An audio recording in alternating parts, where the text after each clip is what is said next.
Mukunda jewellers వారి Purvi gold and diamonds November 1న KPHB లో ఘనంగా ప్రారంభం. ఓపెనింగ్ ఆఫర్ గా ప్రతి 3 లక్షల కొనుగోలుకు ఒక బంగారు నాణెం ఉచితంగా పొందండి. బీజేపీ కాంగ్రెస్ 23 నెలల పాలన పైన చార్జ్ షీట్ విడుదల చేసింది. మరోవైపు కార్పొరేట్ బాంబింగ్ పేరుతో విస్తృతంగా జూబ్లీహిల్స్లో ప్రచారం చేస్తుంది. ప్రస్తుతం మనకు అందుబాటులో Jubilee Hills monitoring committee chairman Raghunandan Rao గారు ఉన్నారు. సరే ఏంటి ఎట్లా జరుగుతుంది ప్రచారం? భారతీయ జనతా పార్టీ ప్రతి కార్యకర్త ఒక్కొక్క ఓటర్ని 4-5 సార్లు కలిసి 10 ఏళ్ల టీఆర్ఎస్ పాలన వైఫల్యాలు, 23 నెలల కాంగ్రెస్ పాలన యొక్క వైఫల్యాలని ప్రజలకు ఎక్స్ప్లెయిన్ చేసి, గతంలో వాళ్ళు మాట్లాడినప్పుడు ఏం మాట్లాడినారు, ఇప్పుడు ఏం జరుగుతుంది అనేది ప్రజలకు పూర్తి స్థాయిలో ఎక్స్ప్లెయిన్ చేసి మా కోటేయమని విజ్ఞప్తి చేయడానికి మేము మా శక్తియుక్తులన్నీ ఒడ్డి జూబ్లీహిల్స్కి వెళ్ళడానికి కష్టపడతా ఉన్నాం. నిన్న ముఖ్యమంత్రి కొన్ని కీలక వ్యాఖ్యలు చేశారు. జూబ్లీహిల్స్ ఎవరు చేయగారు, కార్పొరేట్ బాంబింగ్ చేస్తారా, పాకిస్తాన్లో బాంబులు వేయడం చేత కాదు కానీ జూబ్లీహిల్స్లో కార్పొరేట్ బాంబింగ్ చేస్తారా అనేది ప్రధాన కామెంట్. ఏం చెప్తారు? ముఖ్యమంత్రి గారు పాకిస్తాన్ మీద వేసేటువంటి బాంబులకి ఎన్నికల ప్రచారంలో జరిగేటువంటి కార్పొరేట్ బాంబింగ్కి మధ్యన ఉన్నటువంటి వ్యత్యాసాన్ని గమనిస్తే బాగుంటుంది అనేది నా సూచన. మీరు లేకపోతే ముఖ్యమంత్రి గారికి చాలామంది మంచి బిజినెస్ మ్యాన్లు ఫ్రెండ్స్ ఉంటారు, వాళ్ళని అడుగుండ్రి. ఒక వస్తువుని మార్కెట్లోకి లాంచ్ చేయాలనుకున్నప్పుడు లేదా కార్పొరేట్ రంగం లోపల ఏదైనా ఒక దానికి ప్రచారం కల్పించాలనుకున్నప్పుడు విస్తృతంగా ఒకేసారి మల్టిపుల్ యాంగిల్స్లోంచి ఎటు చూసినా కనబడుతుంది అని చెప్పుకోవడానికి చేసేటువంటి పద్ధతిని కార్పొరేట్ బాంబింగ్ అంటారు. ఆ బాంబులు పాకిస్తాన్ మీద వేసేటువంటి బాంబులు ఒకటి కాదు. పాకిస్తాన్ మీద వేసిన బాంబులు ప్రపంచానికి అంత కనబడే ఒక రేవంత్ రెడ్డి గారికి ఒకరికే కనబడలేదని, లేదా కనబడి కూడా ఎన్నికల కోసం అబద్ధం చెప్తా ఉన్నారో నాకు తెలియదు.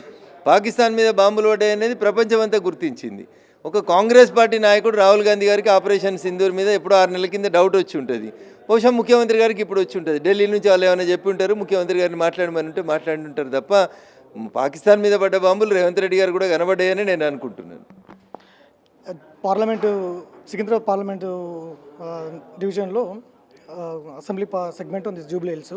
మీరు మానిటరింగ్ కమిటీ చైర్మన్గా ఉన్నారు. మీ ఇద్దరికి బీఆర్ఎస్ విధానాలు చెప్పడానికే నియమించింది అధిష్టానం అనే ఒక చర్చ జరుగుతుంది. ఏంటి బీఆర్ఎస్ విధానాలు? 10 ఏళ్ళ అధికారంలో ఉండి మాగంటి గోపీనాథ్ గారు ఏం చేయలేదని మాట్లాడింది కాంగ్రెస్ కాదు, రఘునందన్ రావే మాట్లాడుతున్నాడు. నీ అయ్యే జాగీర్ కాదు, ప్రైవేట్ భూములు కొని కబ్రస్థానికి ఇస్తా అని చెప్తున్నావు. ఏమైనా బుద్ధి ఉందా నీకు? 1,00,000 కోట్లు ఉన్న వాళ్ళు ఒక దిక్కు అయితే చాలు, 3 లక్షలు ఉన్న వాళ్ళు అవతల పోవాలని కోరుకోవడం తెలివి తక్కువ పని అని చెప్తుంది రఘునందన్ రావు. మీరేం మాట్లాడిరే కాంగ్రెస్ వాళ్ళు? మీకు ఏం సాధన అయితే లేదని ఎంఐఎంలను తోలుకొచ్చుకొని ప్రచారం చేయించుకుంటున్నా. మీరు టీఆర్ఎస్ని ఏం చేసిరు? మీరు ఏవి 1,00,000 కోట్లకు అక్కిస్తామన్నారు, ఎందుకు అక్కియలేదు? 111 కుంభకోణం తీసుకొస్తామన్నారు, ఎందుకు తీసుకురాలేదు? అందరినీ తీసుకుపోయి బొక్కలేస్తామన్నారు, ఎందుకు వేయలేదు? ఎందుకు బయట తిరుగుతున్నారు? వాళ్ళంతా అచ్చోసిన ఆంబోతులాగా ఊరి మీద పడి తిడుతుంటే మీకు శాతగాక ఎవరిని అరెస్ట్ చేయాలనో ఏం కేసు పెట్టాలనో తెలియక మీ చాతగాంతనానికి మా మీద ఏడిస్తే ఏమొస్తుంది? బీఆర్ఎస్ని మేమెందుకు గెలిపిస్తాం?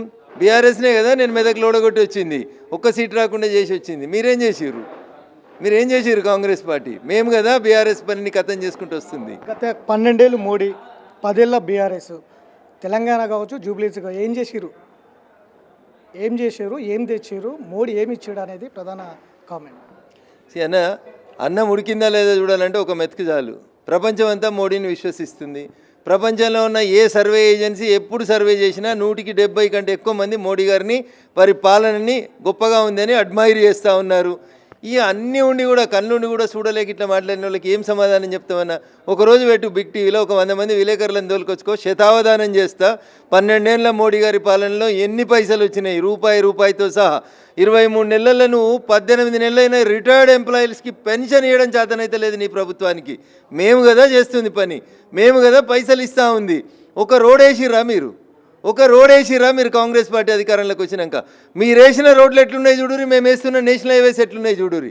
ఒక్కొక్క నేషనల్ హైవే 15-20 ఏళ్ళ నుంచి చెక్కు చెదరకుండా ఉంది. అరే నీ వారం రోజులు వాన కొడితే ఒక్క దగ్గర డాంబర్ రోడ్ కనబడతలేదు, కంకర తప్ప మట్టి తప్ప. మీరేం వేసిర్రో చెప్పుండ్రి. నేను వస్తా అంటున్నా కదా, ఎన్నికల్ని పక్కన పెట్టి ఎన్నికలు అయిపోయినాక విలువైనా మీ స్టూడియోకే వస్తా. 1-2 వద్దు, మొత్తం మీ స్టూడియోలో ఉన్న అందరు రిపోర్టర్లు రాన్రి. 12 ఏళ్ళ మోడీజీ పాలన మీద మీకు ఎన్ని డౌట్లు ఉంటే అన్నింటినీ క్లారిఫై చేస్తా. గత బీఆర్ఎస్ 10 ఏళ్ల పాలన వదిలేసి కేవలం 23 నెలల పాలన మీద ఛార్జ్ షీట్ వేసి యుద్ధం చేస్తున్నారు. సరైనదే అనిపిస్తుందా మీకు? అధికారంలో ఎవరుంటే వాళ్ళ గురించి మాట్లాడాలి. మీరు చెప్తారు కదా మమ్మల్ని గెలిపిస్తే కంటోన్మెంట్లో 4,000 కోట్లు చేసినామన్నాడు. అన్న నువ్వేవో 4,000 కోట్లు కాదు, 4 కోట్ల పనులు పూర్తయితే నువ్వు వీడియో తీసుకొని రా అన్న, నేను వస్తాను నీ దగ్గరికి స్టూడియోకి. శిలాపలకాలు వేసి పనులు అయిపోయినాయి అని చెప్తారా? ఎన్ని శిలాపలకాలు వేసిరిపోయినా అవైనా ఒకసారి పోదాంపా అన్న కంటోన్మెంట్కి. అబద్ధాలు ఆడొద్దు. జనాల్ని ఓటేయమని అడగడంలో తప్పు లేదు, నీ సిద్ధాంతం నువ్వు చెప్పుకోవడంలో తప్పు లేదు, నేను చెడ్డోనని చెప్పడంలో తప్పు లేదు. కానీ జరిగిపోయినట్టు ఇట్లా మాట్లాడితే టీఆర్ఎస్కి మీకు ఏం తేడా ఉందన్న? దుబ్బాకలో రఘునందన్ రావు కోటేస్తే పింఛన్ ఆపేస్తా అని మాట్లాడిండు అప్పుడు ఇన్ఛార్జి ఉన్న మంత్రి. ఇప్పుడు మీరు కదే మాట్లాడుతున్నారు సన్న బియ్యం రావు జూబ్లీ హిల్స్లో కాంగ్రెస్ గెలవకపోతే అంటే. Then what is the difference between Congress and BRS అన్న? ఆ రోజు ఎంఐఎం బీఆర్ఎస్ తోటి తిరిగింది, ఇలా ఎంఐఎం కాంగ్రెస్తో తిరుగుతుంది. ఈ రెండింటి మధ్యలో తేడా ఏంది చెప్పుండ్రి. 10 ఏళ్ళు సభల వల్ల ఫ్లోర్ లీడర్ అక్బరుద్దీన్ ఓవైసీ అమారా కేసీఆర్ సాబ్ అని జోకిండు. ఇవాళ ఎవరిని జోకుతుందన్న ఎంఐఎం పార్టీ జూబ్లీ హిల్స్లో? ఎందుకు జోకుతుంది? జై పాలస్తీనా అని పార్లమెంట్లో మాట్లాడిన అసదుద్దీన్ ఓవైసీ ఏమో ఇలా కాంగ్రెస్ వెనకాల తిరుగుతాడు. జై పాలస్తీనా అని గల్లీలలో తిరిగిన సల్మాన్ ఖాన్ ఏమో ఇలా టీఆర్ఎస్ పార్టీ వెనకాల తిరుగుతాడు. Then what is the difference between TRS and Congress అన్న? ఇవి రెండు ఒక నాణానికి బొమ్మ బొరుసు తప్ప ఇంకొకటి కాదు. ఈ అజారుద్దీన్ మంత్రి పదవి విస్తరణ కావచ్చు, మంత్రి పదవి కావచ్చు, దీని మీద ఈ ఎపిసోడ్ మీద ఏం చెప్తారు? అజారుద్దీన్ని హైదరాబాద్ గల్లీలకు తీసుకుపోయి గల్లీలోంచి ఈ దేశానికి భారత క్రికెట్ టీంకి కెప్టెన్ చేసింది భారతదేశం బీసీసీఐ. ఏం చేసిర్రు? పాకిస్తాన్ తోటి మ్యాచ్ అయితే మ్యాచ్ ఫిక్సింగ్ చేసుకున్నారన్న ఆరోపణలు ఉన్నాయన్న. ఇది ఢిల్లీ చాలా దూరం ఉందనుకుంటే గల్లీ ముచ్చట చెప్తా. హెచ్సిఏ హైదరాబాద్ క్రికెట్ అసోసియేషన్లో ఎవగా టికెట్లు అమ్ముకొని పైసలు కుంభకోణం చేసిర్రు, షాపులు కిరాయికి ఇచ్చి కుంభకోణం చేసిరని ఎఫ్ఐఆర్ నమోదైందన్న ఆయన మీద. గవి రిజిస్టర్ చేసి గవి ఎంక్వైరీ ఏమైనా అడుగుతున్నాం ముఖ్యమంత్రి గారిని. మొన్న వాళ్ళని హెచ్సీ వాళ్ళని రిమాండ్ చేసింది కదా ఈ రాష్ట్ర ప్రభుత్వం. మరి పాత కేసుల వాళ్ళని కూడా రిమాండ్ చేయండి. కక్కీరి పైసలు అదే అర్షద్ అయ్యూబ్ అయితేంది, అజారుద్దీన్ అయితేంది. FIR is FIR. దాంతోపాటు అజారుద్దీన్కి సంబంధించి ఆరోపణలు, ఎలాంటి ఆరోపణలు లేవు. బీజేపీ దగ్గర ఏమైనా ఉంటే బయట పెట్టాలి, ఆధారాలు ఉంటే బయట పెట్టాలి. అవగాహన లేకుండా మాట్లాడుతున్నారు అన్నది. ఇది కళ్ళుండి చూడలేని కబోదులకి నేనేం చెప్పలేను. ప్రపంచం అంతా చూసింది అజారుద్దీన్ మీద కేసు అయిందని, మ్యాచ్ ఫిక్సింగ్ కేసు అయిందని, పాకిస్తాన్ తోటి మ్యాచ్ ఫిక్సింగ్ చేసుకున్నాని. నీకు తెలియదు అన్న వెంకట? క్రికెట్ ఆడేటోడు గల్లీలో 3 కట్టెలు పెట్టుకొని బ్యాట్ పెట్టి దులిపే పోరని అడిగితే చెప్తాడు. కాంగ్రెస్ వాళ్ళు కళ్ళు కనబడకపోతే నన్నేం చేయమంటావన్నా? హెచ్సిఏలో టికెట్లు అమ్ముకునే కుంభకోణం అయిందని ఎఫ్ఐఆర్ కాలేదా అన్న? మీరు అధికారంలోకి వస్తే క్లోజ్ చేసుకుర్రేమో, అది మాకు తెలియదు. లేకపోతే నిన్న మొన్న డేట్లలో ఏమైనా క్లోజ్ చేయించిర్రేమో, మాకు తెలియదు. కానీ ఎఫ్ఐఆర్ కాలేదు అజారుద్దీన్. మంత్రి పదవి ఇవ్వడం తప్పంటారా? నేను తప్పనిలే. నేను మంత్రి పదవి ఎవరికి ఇస్తారు, ఏడ గంగలో పోతారు, నాకేం సంబంధం? అది పరిపాలించేటోళ్ళ కథ అది. కానీ ఎందుకు ఇచ్చినావు, ఏ సమయంలో ఇచ్చినావు అనేది నాకు అవసరం. ఈ సమయంలో ఎందుకు ఇచ్చినావు అని అడుగుతున్నా నేను. ఎందుకు ఇచ్చినావు? నీ నినాదం 42% బీసీలకు రిజర్వేషన్ కదా. మరి నిన్నిద్దరు బీసీలు ఎందుకు మంత్రులు చేయలేదు రేవంత్ రెడ్డి గారు? మీరు ఎందుకు ఒక సామాజిక వర్గం ఓట్ల కోసమే నువ్వు మంత్రి పదవి ఇవ్వలేదా? జూబ్లీ హిల్స్లో ఓడిపోతున్నామని ఇంటెలిజెన్స్ రిపోర్ట్ వచ్చినాకనే కదా అజారుద్దీన్ అంటే ఆయన తెచ్చి మంత్రి పదవిని చేసినావు. మరి 42% బీసీల రిజర్వేషన్ నీకు అయితలేదు కదా. ఇలా 2 మిగిలిన మంత్రి పదవులు 2 బీసీలకు ఎందుకు ఇవ్వలేకపోయింది రేవంత్ రెడ్డి గారు? ఇవ్వాలి కదా. ఎవరు ఎంత ఉంటే వాళ్ళకంతా అన్నాడు రాహుల్ గాంధీ గారు. ఈయనన్నా ఈ 2 నింపితే కూడా ఇంకా 5 బాకీ ఉంటారు మీరు రేవంత్ రెడ్డి గారు.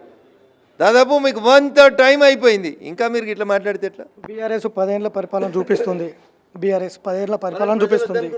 కాంగ్రెస్ పార్టీ 23 నెలల పరిపాలన చూపిస్తుంది. సో మీరేం చూపిస్తారు? మీరు గెలుస్తామని చెప్తున్నారు. ఏ విధంగా, ఏ అంశాలు వస్తాయి మీకు?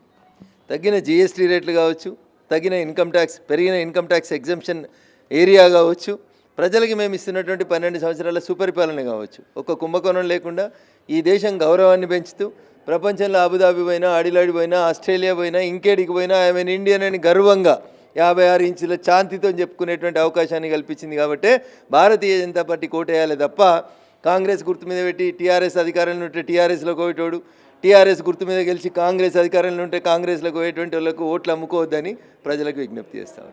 సో ఇది మోడీ విజన్ కావచ్చు, మోడీ అభివృద్ధి కావచ్చు, మోడీ సంక్షేమ పథకాలు కావచ్చు. జూబ్లీ హిల్స్ ప్రజలు బీజేపీకి ఓట్లు ఇస్తారు, ఖచ్చితంగా ఆదరిస్తారు. ఇక గత బీఆర్ఎస్ పరిపాలన చూసిండ్రు, ఇప్పుడు 23 నెలల కాంగ్రెస్ పరిపాలన కూడా చూస్తున్నారు ప్రజలు. కబ్రస్థాన్లకు బలి కాకూడదు జూబ్లీ హిల్స్ ప్రజలు అనేది రఘునందన్ రావు చెప్తున్నటువంటి. Video journalist Gaustav Venkat, big TV, Hyderabad.